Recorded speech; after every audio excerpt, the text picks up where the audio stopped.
20 ноября в Москве состоялся некий очень важный для любителей подобного развлечения бой между российским и американскими спортсменами, которые выступают в боях без правил. И в конце этого боя на арену вышел Путин, который присутствовал на этом зрелище, и, собственно говоря, попытался произнести некую речь о том, что он очень признателен нашему бойцу, который победил, и что, в общем, вообще это в наших традициях побеждать, и мы в очередной раз победим, и сделаем это еще неоднократно.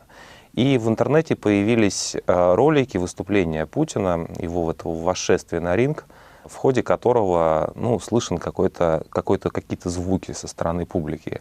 Эти звуки очень трудно распознать, возможно, там действительно слышится некий свист, но интересно здесь другое. Интересна та реакция публики в интернете, которая крайне далека от боев без правил, крайне далека от подобной спортивной проблематики, но здесь эта публика увидела некий знак свыше. То есть в этом ролике был обнаружен в виде этого свиста некий анонимный народ, который подтвердил лучшие опасения нашей либеральной общественности о том, что Путин уже никому не нравится. Важно зафиксировать, что самостоятельно такое решение принять никто не может. То есть никто не хочет говорить: мне не нравится Путин, я буду голосовать против него, это мое решение. Всем нужно для того, чтобы снять с себя ответственность, некую анонимную, темную народную массу, которая уже свистит. Это напоминает известный советский анекдот о том, что уже началось по всей стране про военного еврея и какого-то там пьяницу, который полез бить еврея после того, как однажды его ударил этот военный, и, значит, его спрашивают на суде: зачем вы избили еврея? Я решил, что раз товарищ военный посмотрел на часы, а потом ударил, это все, значит, восстание по всему государству. Вот так и здесь у нас. Причем этот случай не уникальный. Недавно была аналогичная ситуация, когда люди пошли на выступление Охлобыстина, которое тогда считалось политическим, на его знаменитое выступление в Лужниках. И там тоже туда пришло огромное количество завсегдатаев живого журнала, Твиттера, Фейсбука. И потом все дружно взяли и написали, что, вы знаете, народ поддерживает Охлобыстина. Я там видел очень много людей, они его внимательно слушали и конспектировали.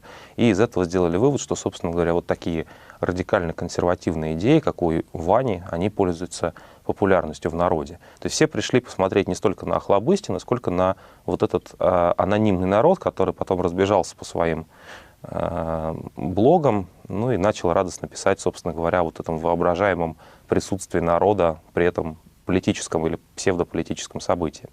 И вот здесь мы видим ту же самую историю, которая затем начала усиливаться с этим освистанным или неосвистанным Путиным. Усиливаться она начала после того, как, опять же, те же самые люди начали говорить: вот посмотрите, а вот запись Путина, которую показали по телевидению спустя там несколько часов, и здесь свист уже убран, а потом Путина вообще вырезали.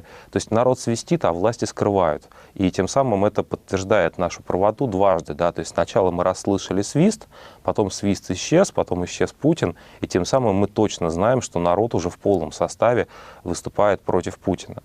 Я хотел бы здесь подчеркнуть этот мотив, да, что я не могу самостоятельно принимать никакого политического решения. Мне для того, чтобы его принять, нужно, чтобы за моей спиной стояла вот эта серая масса и меня направляла. Да? И я показываю на нее пальцем, говорю: вот видите, все то, что мы с вами проговаривали в московском пабе «Джон Дон», все правда. Все до последнего слова. Вот народ подтверждает. Народ свистит, народ, он может либо безмолвствовать, либо свистеть, но всегда в нашу пользу. И это показывает, что вот такие авторитарные, даже можно сказать тоталитарные черты, они очень глубоко укоренены в российском обществе, гораздо глубже, чем мы думаем об этом традиционно.